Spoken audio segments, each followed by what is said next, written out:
Hola, mi nombre es Tomás García, soy de grado décimo. El día de hoy en este episodio del Lincoln Podcast tenemos una gran invitada. Ella es literata y maestra en educación, además de ser la ganadora del primer concurso de cuentos de ciencia ficción convocado por Colciencias. Ella es Catarina Navas.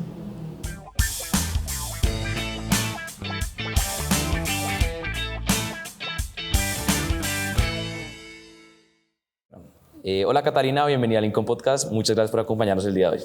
Hola Tomás, hola a todos los estudiantes del Abraham Lincoln, muchas gracias por la invitación.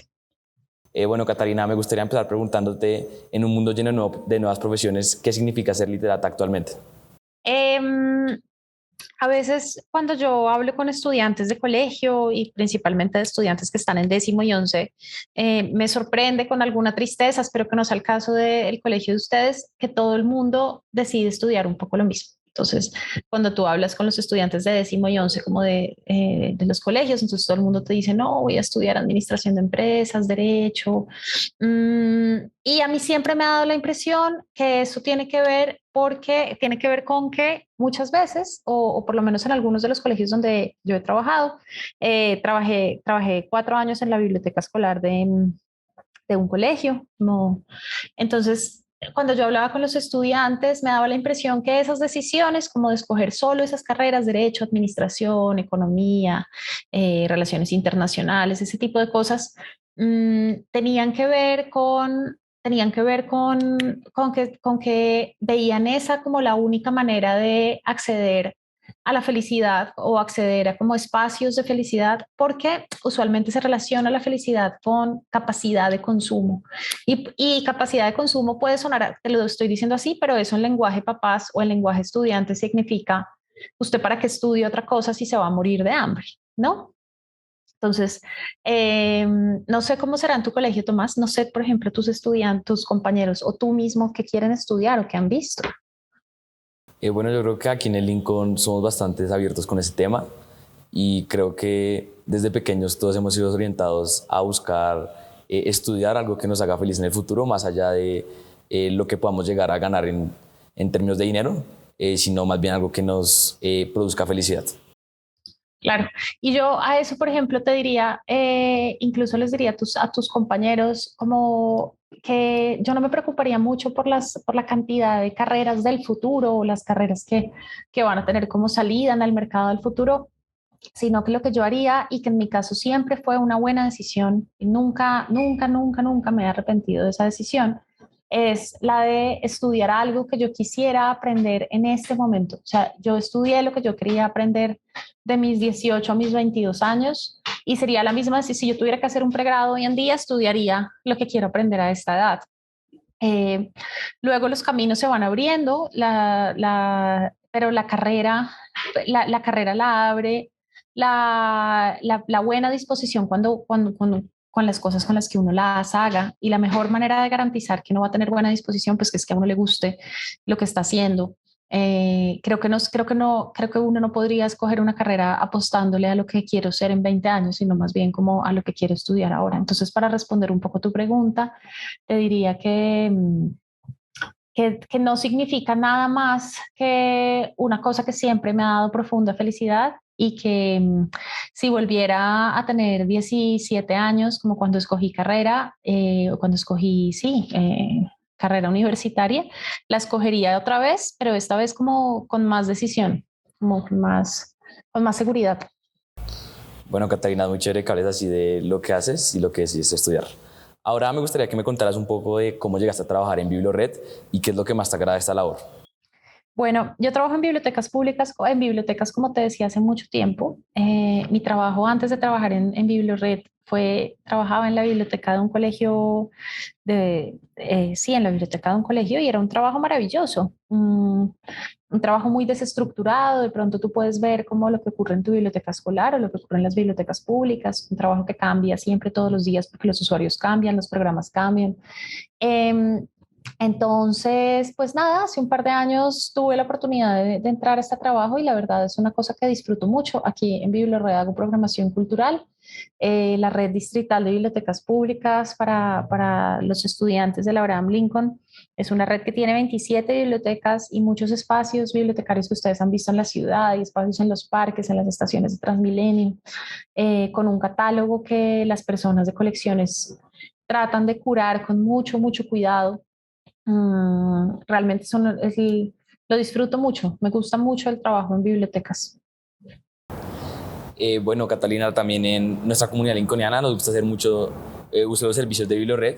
Entonces me gustaría preguntarte qué datos curiosos nos cuentas de esta maravillosa entidad de nuestra ciudad. Me estás haciendo unas preguntas difíciles, Tomás, esta mañana. Mira, hay un mito que dice, yo no sé qué tan cierto sea, pero hay un mito que dice que hace un par de años encontraron una boa de mascota en las bodegas de la Virgilio Barco. Entonces, aparentemente alguien tenía una boa de mascota, la abandonó como la gente que abandona los perritos, pero decidió abandonarla en la Virgilio Barco. Entonces, ese es como un mito que circula por ahí.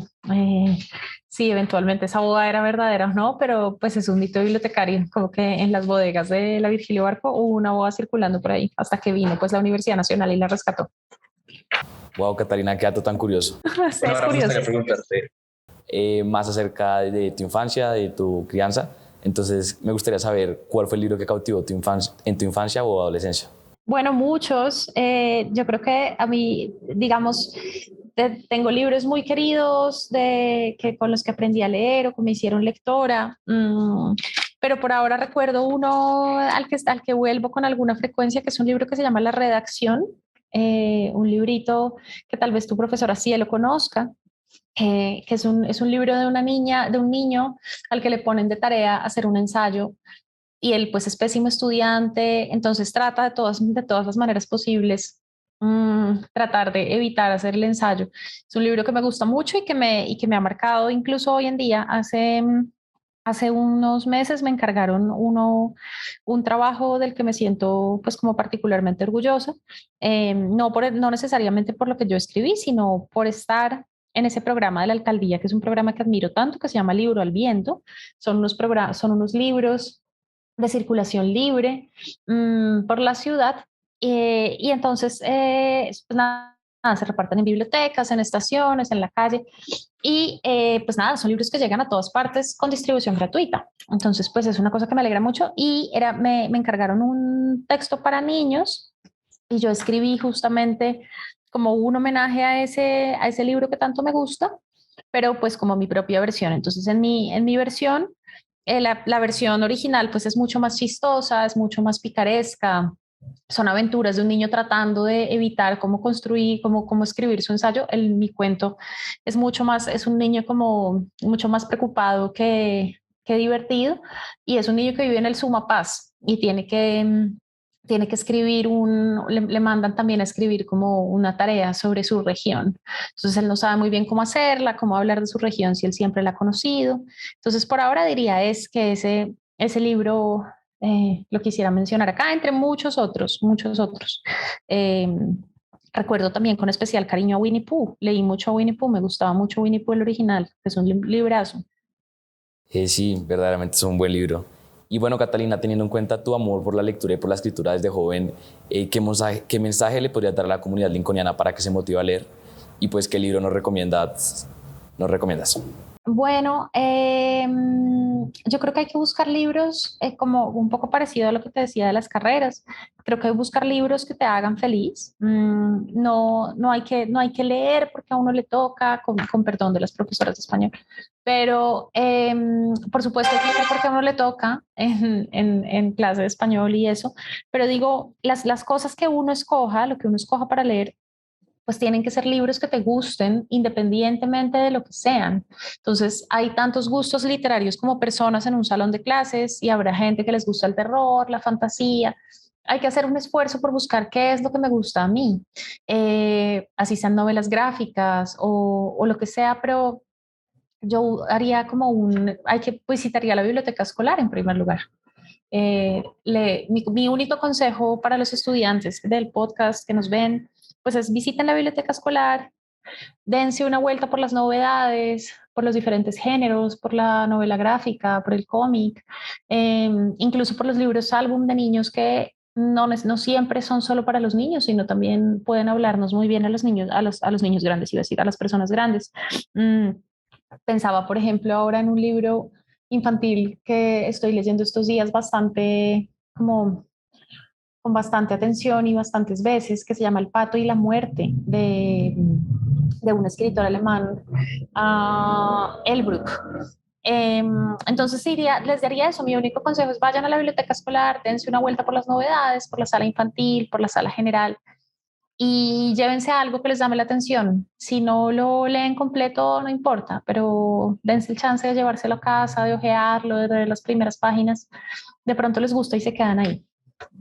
O sea, de cierta manera es buscar nuevas cosas, pero que no lo apasionen, ¿cierto? Exacto. Bueno, Catalina, ahora me gustaría hacerte una pregunta un poco personal. Tenemos el conocimiento que además de escribir te gusta trotar. Entonces, nos gustaría preguntarte cómo se relaciona la disciplina en la escritura y en el deporte.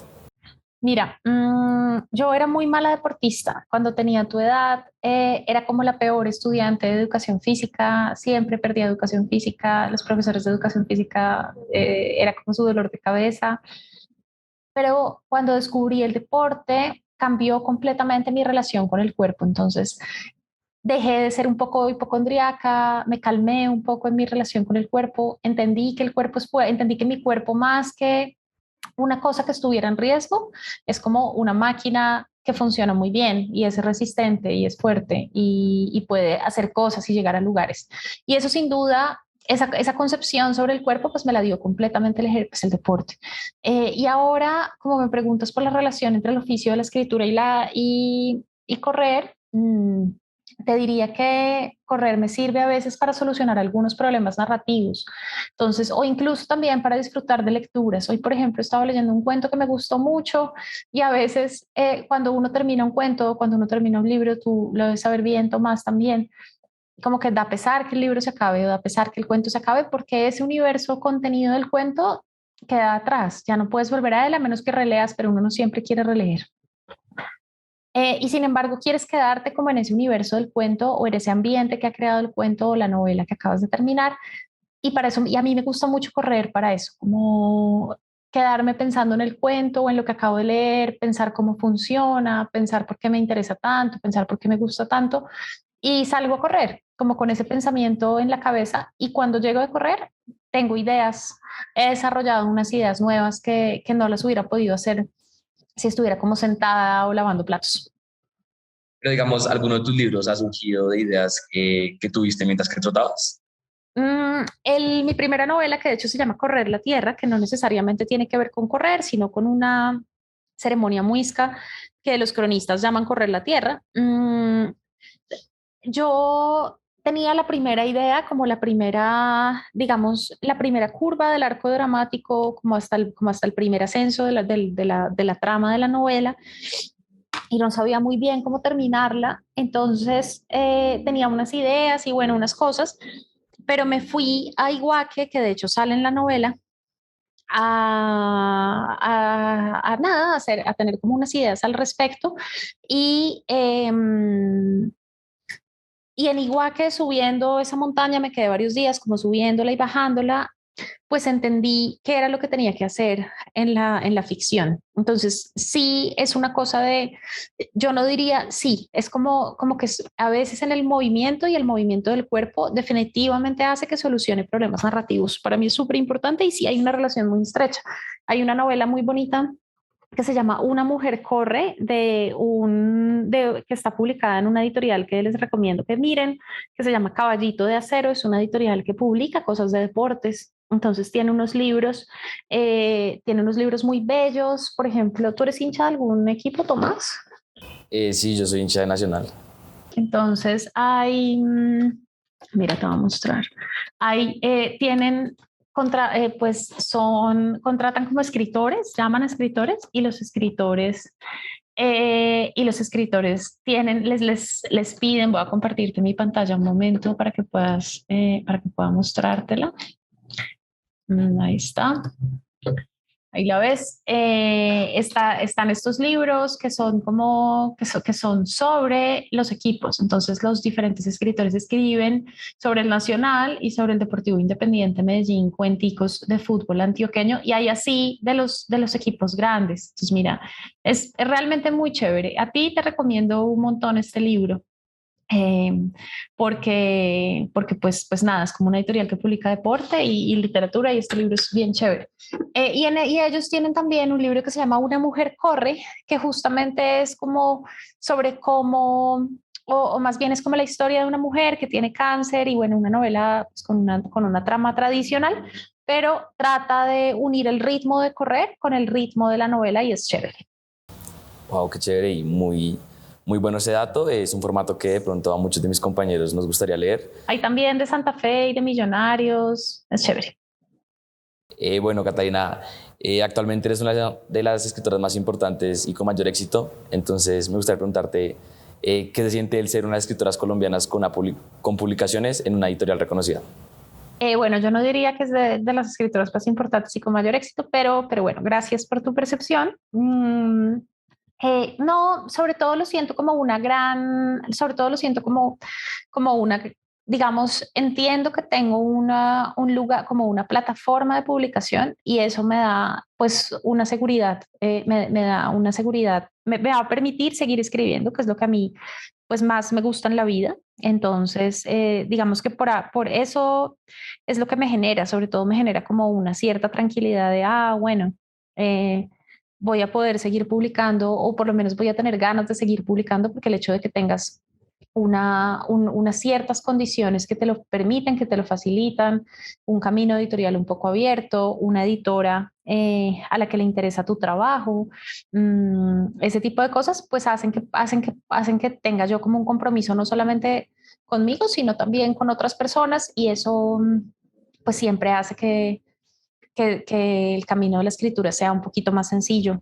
Entonces, es como, sobre todo, siento una cierta tranquilidad, ¿no? Porque sé que eso me va a permitir escribir pues como con más facilidad. Claro, a permitir que tus obras sean más conocidas.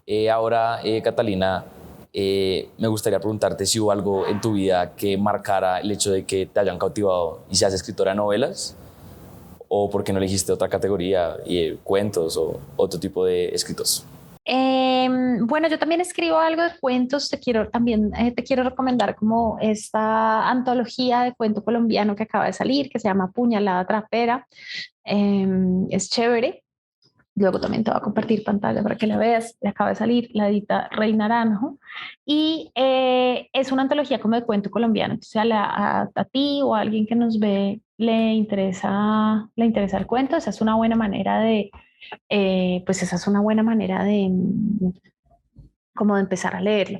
Y en el caso, pues lo que me preguntabas ahorita como de la novela, es que no sé, yo digamos, a mí me interesan mucho como las formas clásicas de la novela y me interesa volverlas a mirar, como hacer versiones o hacer como mi propia versión de formas clásicas de la novela. Entonces mi primera novela es una novela que está pensada un poco alrededor de la estructura de la novela de formación, que es una novela en la que hay un personaje, sale de su casa, tiene unas dificultades y regresa transformado, como ¿sabes? Un poco para que te hagas una idea, como El Señor de los Anillos, más o menos. Mi novela, por supuesto, está muy lejos porque no es fantasía, ni mucho menos, pero pues esa es la estructura. Como hay un personaje que sale de su casa, tiene unas aventuras, se enfrenta a unos obstáculos y vuelve a su casa transformado y como con unas respuestas nuevas sobre sí y sobre su mundo. Y la segunda novela es una novela que dialoga con el género de la novela testimonial, que pues es un género muy fuerte en Latinoamérica. Puedes pensar, por ejemplo, en Rigoberta Menchú o cosas así. Como entonces es una novela, yo la llamo una falsa novela testimonial. Es como un falso testimonio porque pues es una novela de ficción. Realmente no es como que el personaje haya escrito ese testimonio, pero dialoga con ese género. Entonces, creo que tiene que ver con que es un género que me gusta mucho a mí, la novela, y me gusta las formas que adquiere y me interesa como estudiarlas y modificarlas y hacer pues como mi propia aproximación a esos géneros clásicos. Qué divertido.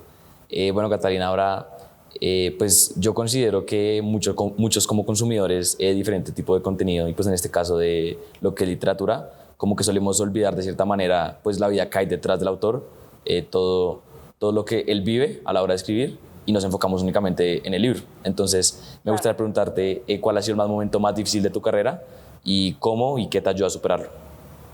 Ay, no, no te podría decir, es una pregunta muy difícil de responder.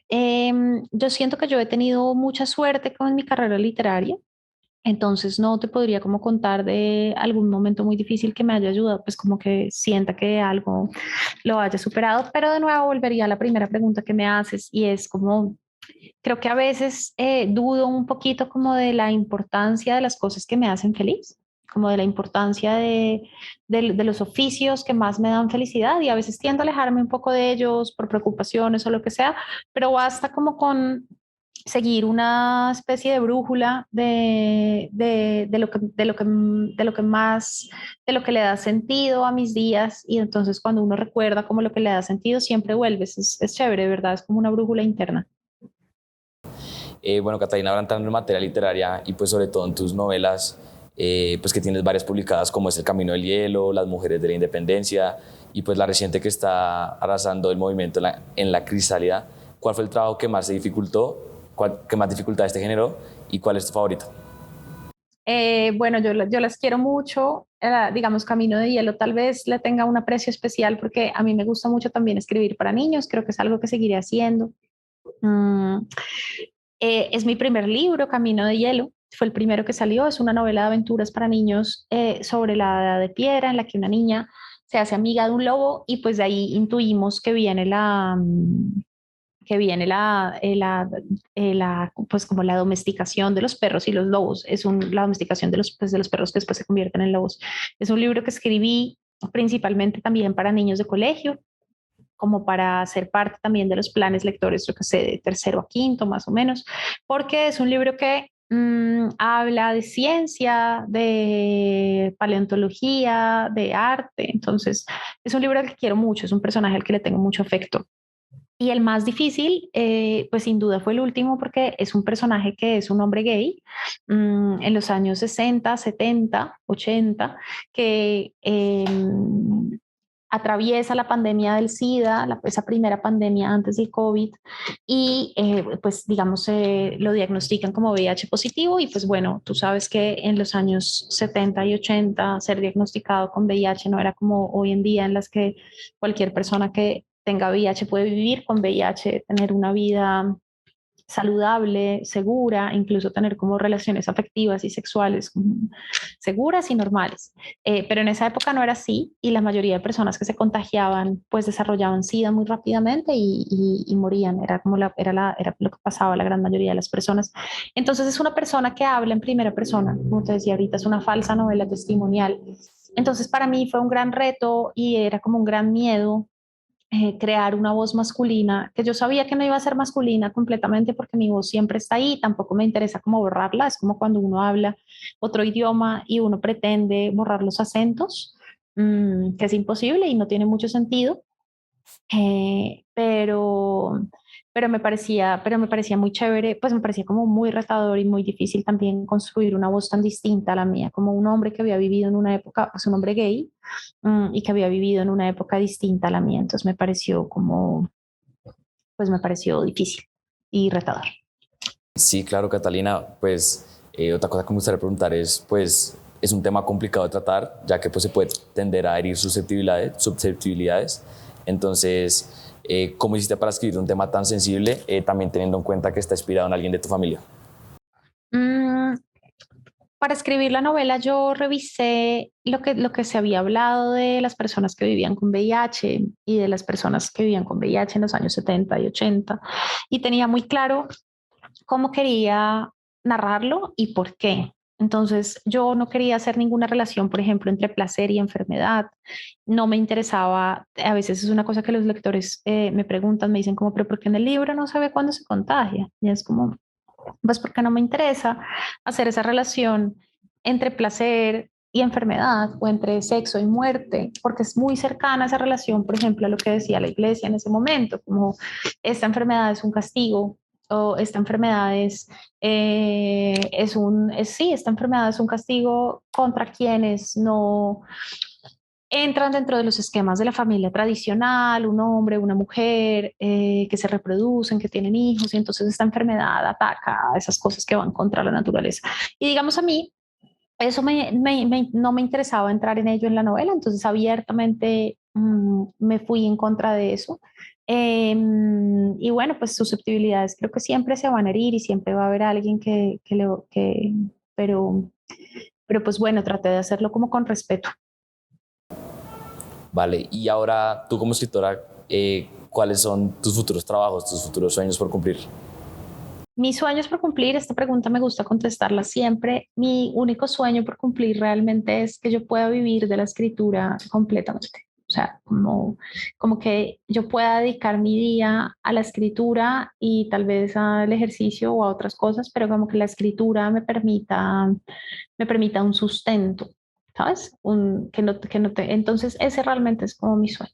Ese es mi deseo. Y bueno, Catalina, ya para finalizar un poco esta entrevista, ¿qué consejo le darías a los estudiantes que sueñan con escribir y publicar algún día? Les diría que escriban, que una cosa que me decía un editor, y yo creo que tiene completamente la razón, y es que creo que un buen libro siempre encuentra a sus lectores y un buen libro siempre encuentra caminos de publicación. Entonces yo no me preocuparía tanto pues por publicar, sino sobre todo por escribir. Y lo haría sobre todo si lo disfruto. Si disfruto escribir, pues buscaría eso que gozo. Y ya. Bueno, Catalina, muchas gracias nuevamente por la entrevista.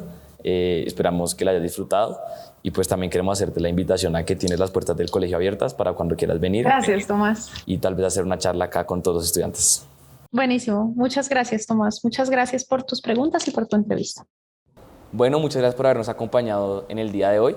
Recuerden seguirnos en todas nuestras redes sociales y estar muy pendientes del próximo episodio de Lincoln Podcast.